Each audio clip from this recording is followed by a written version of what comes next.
I guess it's pretty clear that Rosie and I were not your typical 17-year-old guy and his bratty 9-year-old sister. We'd been through a lot together, and we're the only people in the world who really understood what it was like to be inside our screwed-up family. You mean it? I mean it.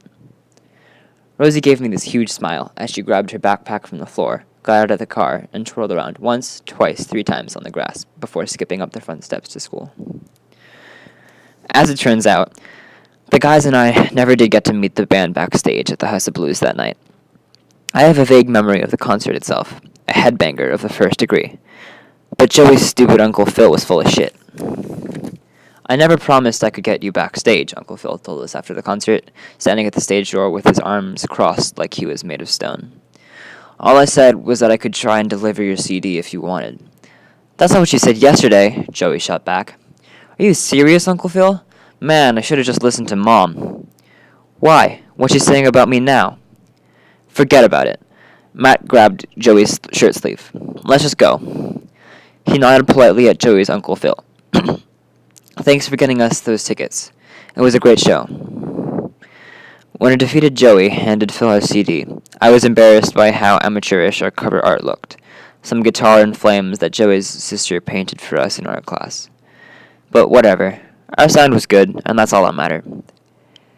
Phil accepted the CD and nodded at us, purposefully avoiding Joey's blazing expression. I'll make sure this gets to the right people, he promised us, like he was this amazingly generous guy instead of a total douchebag. Matt thanked him profusely. I managed a non-committal shrug, and then we all turned and walked in silence to my mom's car. We got in and started the drive back to Naperville. The thing that happened with the car, no, that was just stupid. I'm not sure who was to blame, but it was probably all our faults because we were being loud, yelling stuff out the windows. We weren't hurting anybody, just letting off steam, like guys do. Sure, they were drinking rum or whatever Joey stole from his parents' liquor cabinet and put in his dad's flask. He made us laugh all night because he kept taking sneaky sips from it, like a sketchy 1920s guy during Prohibition. Not that I'm a saint or anything, but I wasn't drinking that night. Not just because I was driving, but because I was driving my mom's car. The guys weren't really drunk, just buzzed, but in Joey's case, it made him even more obnoxious than usual, which is saying a lot. We should just turn around and start pounding on that backstage door until they have to let us in. He grabbed my shoulders from the back seat and shook me. Come on, Danny, let's go back and demand they let us talk to the band. I know how to handle my loser Uncle Phil. Quit it, Joey, I'm trying to drive. I pushed his hands away. Matt reached back to smack Joey on the back of the head, and Joey smacked him back like some Three Stooges routine. I watched in the rearview mirror, laughing and not watching where I was going. In my defense, there's no way I could have anticipated that there would be a huge snowbank at the side of the exit ramp, where the road curved. No way I could have realized that if a car veered ever so slightly off its correct path because the driver was distracted, it could go plowing right into that freaky April snowbank, parts of which were solid ice after melting and freezing, and cause a scraping sound on the undercarriage of the car. That was a sickening combination of crunching snow and metal. Ah, shit. The car jerked to a stop, and a stunned silence settled over the three of us. After a few paralyzed moments of, okay, now what do we do? We all scrambled out to stare at the car.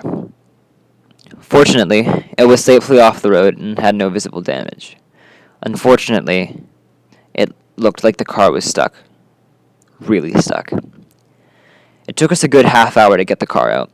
We took turns standing in the snow in our sneakers with our shoulders against the bumper, pushing and rocking the car back and forth over thin ice, until finally it roared free, and we shouted our relief and joy into the icy night. Never mind that the muffler was making a strange growling, clattering sound all the way home. I'd worry about that later. At least the car worked, and that's all that matters. I got home around 2 a.m., paid Jessica almost an entire month's allowance for babysitting Rosie, and then slept till noon on Saturday. That's when I woke up to Rosie standing by my bed, staring down at me with her hands on her hips. I must have felt those huge blue eyes boring into my skull, demanding that I wake up. Of course, she was already dressed in her white tights and pink leotard. I made you lunch, she told me. You can cook? I asked with a yawn. I know how to make a bologna sandwich. Perfect, I said. After lunch, we got in the car to go to Rosie's ballet lessons. When I turned the key in the ignition, the car growled like it was complaining, but at least it started. At least it ran. The car smells weird. And what's that funny sound? Rosie asked me. Something going on with the muffler, I think. No big deal. I shrugged at her, and she shrugged back. I figured I'd stopped at the service station on the corner to get it fixed after I dropped off Rosie. Crap, what was that going to cost? After the babysitting and car repairs last night was becoming way more expensive than it was worth. Are you coming to my recital next month, Danny? Rosie asked over the muffler sounds as we pulled out of the driveway. It's going to be really amazing. Yeah, of course, I said. Have I ever missed one?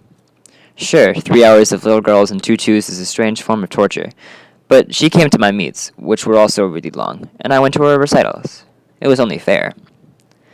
Okay, so my solo goes something like this, she said. Rosie pointed one of her pink sneakered feet at the windshield and swooped her arms around. I'm this pretty white bird, like a dove or something, who escapes from its cage and has to learn how to fly all over again because she forgot how. Get it? Got it. The dance school was only about 10 minutes away by car. All you needed to do was take a left turn out of our neighborhood, drive to the light at our major intersection, and go straight through it and over the hill into downtown Naperville. The light turned red just as we approached the intersection. I pressed down on the brake, like I'd done 100 times. Only this time, nothing happened.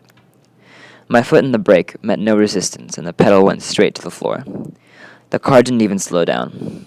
It barreled into the intersection, way too fast, after the crossing traffic had already begun to accelerate. A big gray truck headed straight for us. Icy snow had scraped the hell out of the bottom of the car the night before. Metal on ice. Sharp smell in the garage. Brake fluid draining. The twirling ballerina from the music box broke off. A terrible red wave crashed before my eyes, behind my eyes, everywhere. No more, says the beast, now at Walden Pond, the beast who has become my friend in spite of myself, my protector. Enough, he says. Red turns to black, total eclipse, and a collapse behind a lichen-covered rock, far from home in the silent forest of Concord, Massachusetts. Chapter 13. Thomas is sitting on the front landing of the library, waiting for me. I'm sure I look like crap with dirt on my clothes, and a sweat-stained t-shirt, and red eyes. But Thomas doesn't say a word about my appearance. Slowly, I climb the stairs to the concrete landing and collapse next to him, every muscle in my body on fire. We sit in silence, just watching the residents of Concord walk or jog by, generally enjoying the day. I envy them so much. So I suppose this is where you tell me that you're not actually Thoreau reincarnated, Thomas says at last. Sorry to disappoint you, I say. It's okay. It was a crazy idea anyway. Would have been cool, though. Yeah, cool. Thomas offers his water bottle to me, and I take a deep swig. The water is cold and feels good going down my dry throat.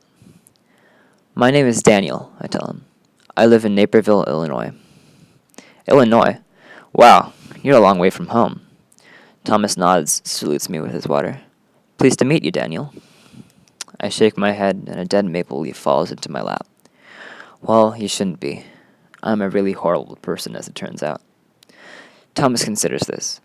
Try me. I run my fingers through my hair, pull out pine needles, a dead moth. Then I turn to Thomas. My face is heavy, and I feel about 100 years old. My name is Daniel, I repeat.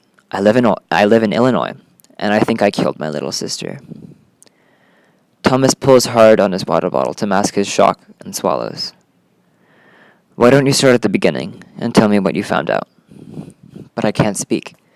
My head slumps forward, and I'm afraid I'm going to start blubbering right in front of Thomas. Hank, Thomas says, come on, let's find someplace more private to talk. He takes me to the side of the library, to a park bench, partly hidden from the street by shrubs.